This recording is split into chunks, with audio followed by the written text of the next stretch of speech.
अस्सलाम वालेकुम dear students. उम्मीद करती हूँ सब खैरियत से होंगे। तो आज हम पढ़ने जा रहे हैं जी कंपोनेंट्स ऑफ कंप्यूटर सिस्टम। जैसे कि प्रीवियस लेक्चर में आपसे प्रॉमिस था कि आपको ये डायग्राम जो है वो मैं डिटेल में समझाऊंगी। तो इसको जो है ना वो हम अभी देख लेते हैं डिटेल में। सबसे पहले जो है वो हम सीपीयू को देखते हैं कि सीपीयू क्या होता है हमारे पास। बेसिकली ये CPU in terms of computer sciences means central processing unit, और ये हमारे कंप्यूटर सिस्टम का जो है वो एक इम्पोर्टेंट कंपोनेंट है। और ये जितनी भी हमारी कंप्यूटर की प्रोसेसिंग है वो सीपीयू ही करवाता है। इसको कंप्यूटर का ब्रेन भी कहा जाता है। अब इसके सीपीयू के जो मोस्ट इम्पोर्टेंट कंपोनेंट में से one of the most component जो है कंट्रोल यूनिट, जो कि जितने भी जो हमारी प्रोसेसिंग के काम हैं उसको कंट्रोल यूनिट जो है वो कंट्रोल करता है। अब आप जैसे कि देख सकते हो कि कंट्रोल यूनिट का जो लिंक है वो मेन मेमोरी के साथ भी बिल्ड है। इसी तरह से कंट्रोल यूनिट का जो लिंक है वो सेकेंडली कम्बिनेशनल लॉजिक के साथ भी बिल्ड है, और इसी तरह से प्रोसेसर के अंदर जो रजिस्टर्स लगे होते हैं उनके साथ भी लिंक है। अब इसके क्या फंक्शंस हैं, कंट्रोल यूनिट क्यों, कंट्रोल यूनिट का जो लिंक है वो मेन मेमोरी के साथ भी है, कम्बिनेशनल लॉजिक के साथ भी और रजिस्टर्स के साथ भी है, आखिर ये क्या क्या काम करता है। तो इसकी डिटेल मैंने एक अलग से पीडीएफ के अंदर बनाई है, वो मैं आपको इंशाल्लाह प्रोवाइड भी कर दूंगी और वो मैं आपको बता भी देती हूँ।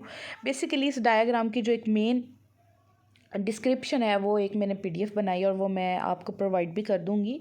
तो उसी से जो है वो हम उसको पहले देख लेते हैं और उसके बाद जो है वो मैं आपको जो है डायग्राम से अगेन जी। तो सबसे पहले हम बात करते हैं जी कंप्यूटर का जो सबसे मोस्ट इम्पोर्टेंट कंपोनेंट है, जो कि डायग्राम में भी आपने देखा होगा, सीपीयू।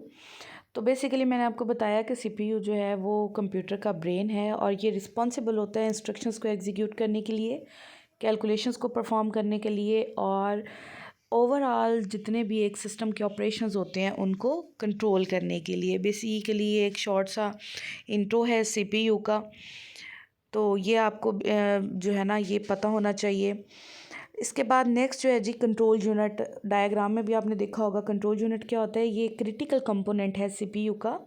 सबसे पहले तो एक आपको ये चीज़ पता होना चाहिए कि कंट्रोल यूनिट सीयू है क्या। ये सीपीयू का एक क्रिटिकल कंपोनेंट है that manages and coordinates various activities with in the system. एक सिस्टम के अंदर बहुत सारी एक्टिविटीज़ को मैनेज करने के लिए और उनकी कोऑर्डिनेशन के लिए जो है कंट्रोल यूनिट सीयू काम करता है। और इसका जो बेसिकली प्राइमरी फंक्शन है और ये इसका मेन काम है, और ये आपको पता होना चाहिए कि ये क्या करता है, ये इंस्ट्रक्शंस को फेच करता है फ्रॉम द मेमोरी। आपने डायग्राम के लास्ट पे देखा होगा कि सीयू का जो लिंक है वो मेन मेमोरी के साथ भी है। मैंने आपको बताया कि कंट्रोल यूनिट का लिंक जो है वो तीनों पार्ट्स के साथ है। और सबसे पहले तो मेमोरी के साथ क्यों है, क्योंकि इसने इंस्ट्रक्शंस को फेच करना है मेमोरी से, फिर उनको क्या करेगा जी, डिकोड करेगा। डिकोड करने के बाद उनको एग्जीक्यूट करेगा by sending appropriate signals to other parts of the CPU. तो ये इसका मेन काम है कि ये मेमोरी से इंस्ट्रक्शंस को फेच करेगा, उनको डिकोड करेगा और उनको एग्जीक्यूट करेगा। ये आपको पता होना चाहिए। नेक्स्ट हमारे पास जो है कंट्रोल यूनिट के टू मोस्ट इम्पोर्टेंट कंपोनेंट्स हैं, ये आपको पता होना चाहिए। एक तो जी है हमारे पास इंस्ट्रक्शन रजिस्टर। इंस्ट्रक्शन रजिस्टर क्या होता है जी, instruction register and instruction decoder, इसके टू मेन इम्पोर्टेंट कंपोनेंट्स हैं। इंस्ट्रक्शन रजिस्टर जो है वो स्टोर करता है करंट इंस्ट्रक्शन को जो कि प्रोसेस की जा रही होती है। अब सबसे पहला जो इम्पोर्टेंट कंपोनेंट है वो है इंस्ट्रक्शन रजिस्टर। और इंस्ट्रक्शन रजिस्टर हमारे पास क्या करता है जी, ये स्टोर करता है करंट इंस्ट्रक्शन को जो कि एग्जीक्यूट हो रही होती है। और इंस्ट्रक्शन डिकोडर क्या करता है जी, हमारे पास ये डिकोड करता है किन को, इंस्ट्रक्शंस को, और ये क्या करता है हमारे पास कंट्रोल सिग्नल्स को जनरेट करता है। अब आपको पता होना चाहिए कि जो है कंट्रोल यूनिट का जो मेन काम क्या है वो क्या है, और कंट्रोल यूनिट के कितने पार्ट्स होते हैं। Two parts, one is the instruction register and other is the instruction decoder. Basically आपको पता होना चाहिए कि रजिस्टर्स क्या होते हैं। बेसिकली रजिस्टर्स जो हैं वो ये एक मेमोरी की तरह होती हैं जो कि डाटा को टेम्परेरी तौर पे स्टोर करती हैं। चूँकि सीपीयू जब बहुत सारी एक्टिविटीज़ को एक साथ ही परफॉर्म करवा रहा होता है तो बहुत सारा ऐसा डाटा होता है जो हमें जिसकी हमें बार बार ज़रूरत पड़ती है। तो क्या होता है कि जो रजिस्टर्स होते हैं ये स्मॉल मेमोरीज होती हैं जिनके अंदर जो है वो डाटा जो बीइंग एग्जीक्यूटेड होता है या एग्जीक्यूट हो रहा होता है या जिसकी हमें बार बार ज़रूरत पड़ेगी, वो डाटा जो है वो रजिस्टर्स के अंदर स्टोर करवाया जाता है।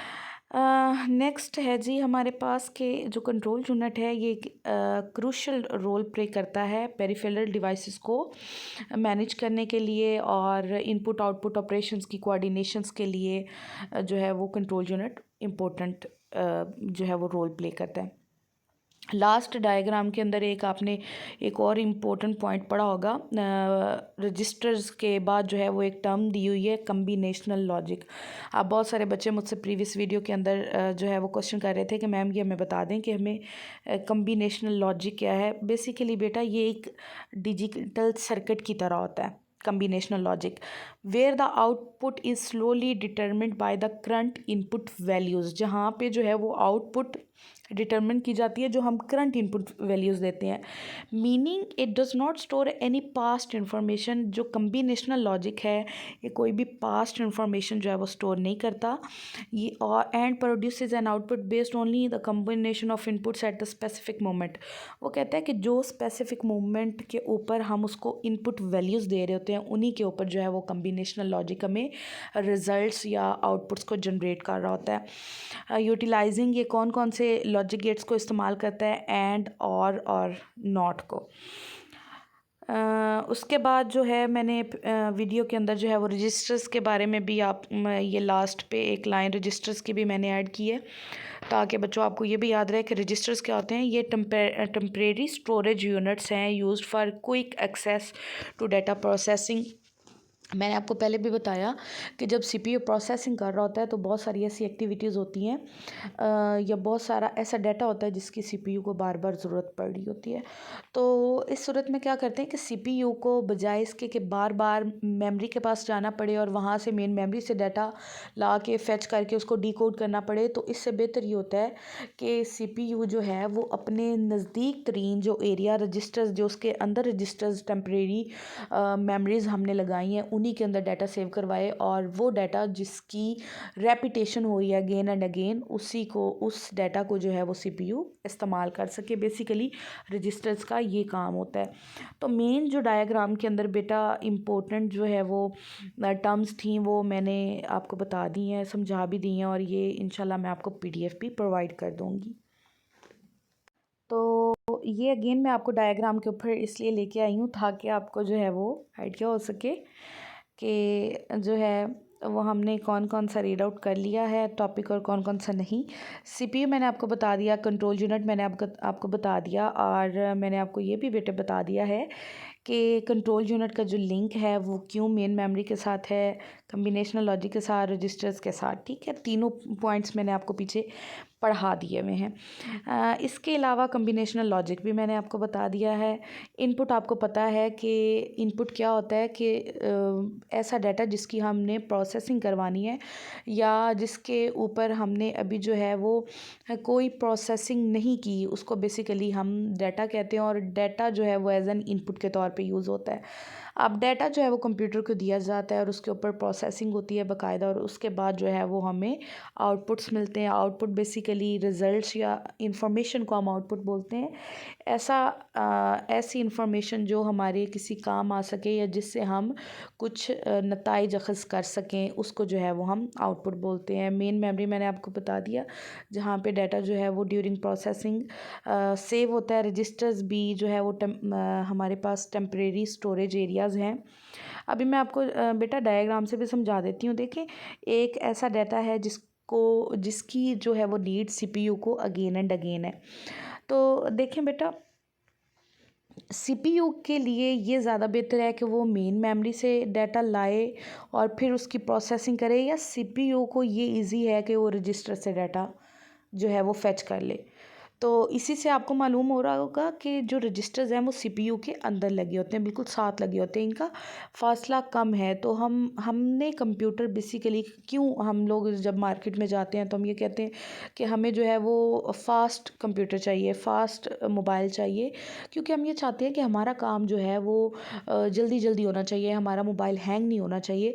तो सीपीयू बजाय इसके कि मेन मेमोरी के पास चाहे बहुत ज़्यादा टाइम लगे किसी भी एक्टिविटी को होने के लिए, तो इससे बेहतर ये है कि सीपीयू जो है जिस डाटा की बार बार रेपिटेशन, जिस चीज़ की रेपिटेशन हो रही है या यूज़र बार बार उसको डिमांड कर रहा है, तो वो डाटा जो है वो रजिस्टर के अंदर स्टोर करवा लिया जाए और उसी से again and again CPU data को फेच करता रहेगा। तो बेटा ये थी डिटेल इस डायग्राम की, components of the computer system. तो मैंने कोशिश की अपनी तरफ से कि मैं आपका हर एक पॉइंट क्लियर कर सकूं। बाकी इंशाल्लाह जो है वो मैंने आपको कहा था कि हमने जो है ना यहाँ पे, हाँ जी बिल्कुल यही टिडबिट्स हमने पढ़ने हैं जी ह्यूमन ब्रेन सिस्टम के। और ये बेटा याद करने के लिए तो नहीं है, बस इसको आपने एज एन एमसीक्यूज़ के तौर पे या जो है ना वो पढ़ लेना है। बाकी जो भी हमने टॉपिक पढ़ा कंपोनेंट्स और इसकी डायग्राम, बेटा ये बहुत इंपॉर्टेंट शॉर्ट क्वेश्चन है और इसको आपने बहुत अच्छे से करना है। डायग्राम को ख़ास तौर पे बेटे आप अच्छे से कीजिएगा, इसकी बार बार प्रैक्टिस कीजिएगा, ये बहुत इम्पोर्टेंट है। ह्यूमन ब्रेन सिस्टम, तो ये इंशाल्लाह जो है वो अगले लेक्चर में आपको टिडबिट्स पढ़ा देती हूँ, क्योंकि ये बहुत जो है ना वीडियो लॉन्ग हो जाएगी। तो इंशाल्लाह जो है वो हम नेक्स्ट लेक्चर में मिलते हैं। बहुत शुक्रिया, अल्लाह हाफिज़।